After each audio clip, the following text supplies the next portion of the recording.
Hello everyone, কেমন আছেন সবাই? আশা করছি সবাই অনেক ভালো আছেন। আমরাও ভালো আছি। তো আমার নতুন একটি ভ্লগে সবাইকে স্বাগতম জানাচ্ছি। যেদিনের ভ্লগটি শেয়ার করছি সেদিন ছিল আমার ৭ মাসের স্বাদ। তো ভিডিওটি এডিট করার সময় হয়ে ওঠেনি। এজন্য অনেক দেরিতে আপনাদের সঙ্গে শেয়ার করছি। কারণ আপনারা তো জানেনই আমি এখানে একা, একা বেবিকে সামলাচ্ছি, সংসারের কাজ সব মিলিয়ে আসলে ভিডিও এডিট করার সময় হয়ে ওঠে না। অনেক ভিডিওই করা আছে কিন্তু আপনাদের সঙ্গে শেয়ার করতে একটু দেরি হয়ে যাচ্ছে। আর সেদিন ছিল সকাল থেকেই অনেক বৃষ্টি। তো তারপরে সকালে নাস্তা শুরু করে দিলাম। তো আমি পুরো প্রেগন্যান্সিতে এরকম ডিম, কলা, বেরি আর একটা ব্রেড খেতাম সকালের নাস্তা হিসেবে। তারপরে সকালের নাস্তা শেষ করেই আমি রেডি হওয়ার জন্য শাড়ি বের করে নিয়েছি। আমি আজকে এই শাড়িটা পরেই রেডি হব। আর আজকে আমি যাচ্ছি আমার এক আপুর বাসায়। তিনি আমাকে ইনভাইট করেছেন স্বাদ দিবে বলে। তো তার বাসাতেই যাবো। এই শাড়িটাও সেই আমাকে গিফট করেছিল। তো সেই শাড়িটা পরে, এই গয়নাগুলো পরে এই যে রেডি হয়ে গেছি। তো আমাকে রেডি হয়ে কেমন লাগছে অবশ্যই জানাবেন। তো সেই সময় ছিল ঠান্ডা। তো ঠান্ডার সময় আসলে এই যে জ্যাকেট পরে নিয়েছি।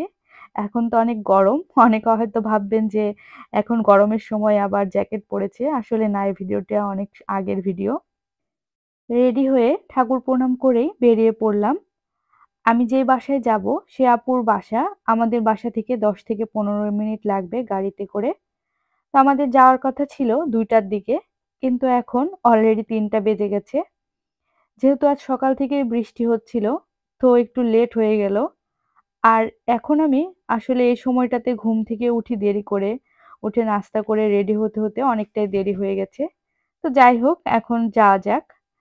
আর আসলে বিদেশ বাড়িতে যে আমাকে এভাবে কেউ স্বাদ দিবে, সেটাও আমি চিন্তা করেছিলাম না। কিন্তু আমার কাছের এক আপু আমাকে একদিন হঠাৎ করে বলছে, "তৃষা তোমাকে আমি স্বাদ খাওয়াবো। তুমি রেডি থেকো অমুক দিন।" তো যেই কথা সেই কাজ। তো দিন দেখে যে দিনটা আমাকে বলেছিল সেদিনই আমি রেডি হয়ে গেছি। অবশ্যই এই আপুটা আমাকে আমার প্রেগন্যান্সি শুরুর আগেই বলেছিল, "তোমার বেবি যখন তুমি প্রেগন্যান্ট হবা সে সময় তোমাকে আমি স্বাদ খাওয়াবো।" তো আপু সেটা মনে করে রেখেছিল এবং আমাকে ঠিক ৭ মাসের সময় এইভাবে স্বাদের আয়োজন করে ইনভাইট করেছে। তো কথা বলতে, বলতেই আমি আপুর বাসায় চলে আসলাম। তো ১ম এ মেইন গেট পার হলাম। আরেকটি গেট পার হব, তারপরে আপুর বাসায় যাব।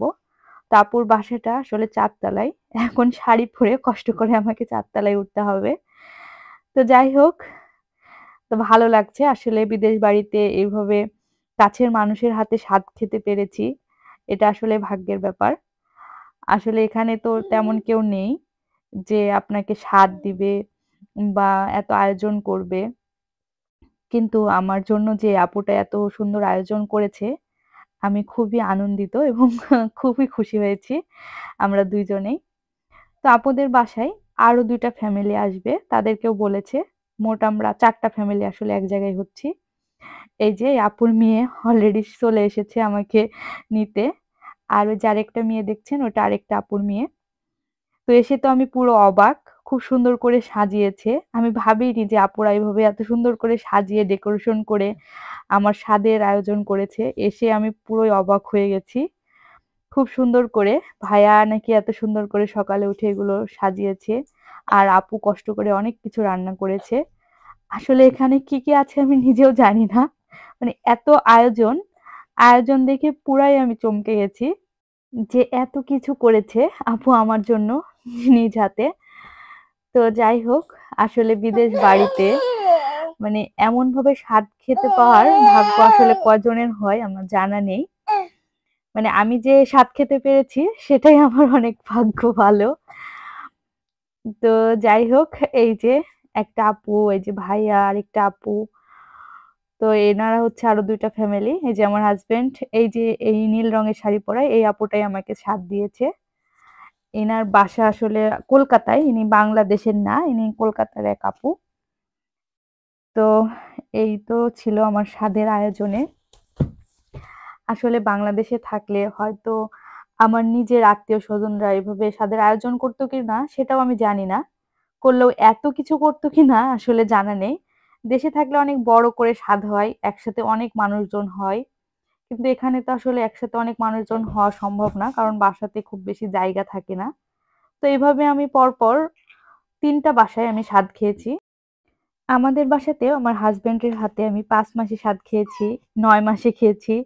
আর ৮ মাসে একটা জেন্ডার রিভিল পার্টি করা হয়েছিল। সেখানে আমরা কিছু মানুষকে ডেকেছিলাম। তাদেরকে নিয়ে একটা ছোটখাটো পার্টি করেছিলাম। সেই ভিডিওটাও আমি আস্তে, আস্তে আপনাদের সঙ্গে শেয়ার করব। তারপরে আসলে কি বলবো? তো যাই হোক আমার অনেক ভালো লাগছে। তো এখন খাওয়ার জন্য বসে পড়েছি। ১ম এ আমরা ছবি তুলেছি। সে ছবিগুলো আপনাদের সঙ্গে পরবর্তীতে শেয়ার করব। তারপরে এখন খাওয়া-দাওয়া চলছে। এই যে আপু আমার জন্য অলরেডি একটা প্লেট রেডি করছে। এখানে খুব সুন্দরভাবে আপু প্লেট রেডি করে আমাকে খাইয়ে দিয়েছে। আসলে সেই ভিডিওগুলো শর্ট হিসেবে ভিডিও করা হয়েছে। এজন্য লং ভিডিওতে আমি দিতে পারলাম না। সেগুলো লম্বা করে ভিডিও করা আছে। তো এই যে আমাকে খাইয়ে দিল আপু। তারপরে আমি খাওয়া শুরু করেছি। আর সবাই মিলে খাওয়া-দাওয়া শেষ করে এখন এই যে এখানে আড্ডা গল্প চলছে। এই আপু এবং এই ভাইয়াদের বাসায় আজকে স্বাদ খেলাম। এই আপু ভাইয়ার ১ ছেলে, ১ মেয়ে। এই যে আরেকটা আপু ভাইয়া, ইনাদের একটা মেয়ে। সে ১ম এই গেটে ঢুকতেই আপনাদেরকে দেখিয়ে দিয়েছি। আর এটা তো আমার হাসব্যান্ড।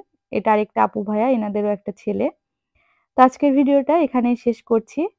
কেমন লাগলো ভিডিওটা অবশ্যই কমেন্ট করে জানাবেন। সবাই ভালো থাকবেন, সুস্থ থাকবেন।